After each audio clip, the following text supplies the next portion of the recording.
প্রাথমিক শিক্ষা অধিদপ্তরের বিশাল জনবল নিয়োগের বিজ্ঞপ্তি প্রকাশ করা হয়েছে। 20 সেপ্টেম্বর থেকে আবেদন শুরু হয়েছে।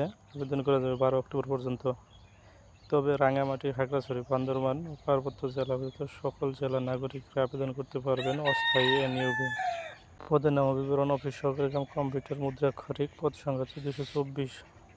শিক্ষাগত যোগ্যতা অভিজ্ঞতা: কোনো স্বীকৃত বোর্ড থেকে অনন্য দ্বিতীয় বিভাগ ও সমমানের সিজিপিএ, উচ্চ মাধ্যমিক সার্টিফিকেট বা সমমান পরীক্ষা উত্তীর্ণ। কম্পিউটারে এমএস অফিসে কাজ করার দক্ষতা ও মন্ত্রণালয় বিভাগের সংযুক্ত অধিদপ্তর, পরিদপ্তর ও দপ্তরে কমন পদ।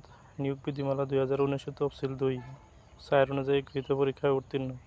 বেতন স্কেল হচ্ছে 16তম গ্রেডের, বয়স 18 থেকে 32 পর্যন্ত। হিসাব সহকারী, পদ সংখ্যা 246। শিক্ষাগত যোগ্যতা অভিজ্ঞতা: কোনো স্বীকৃত বোর্ড থেকে ব্যবসায় শিক্ষা বিভাগে অনন্য উচ্চ মাধ্যমিক সার্টিফিকেট বা সমমান পরীক্ষায় উত্তীর্ণ। কম্পিউটারে এমএস অফিসে কাজ করার দক্ষতা থাকতে হবে।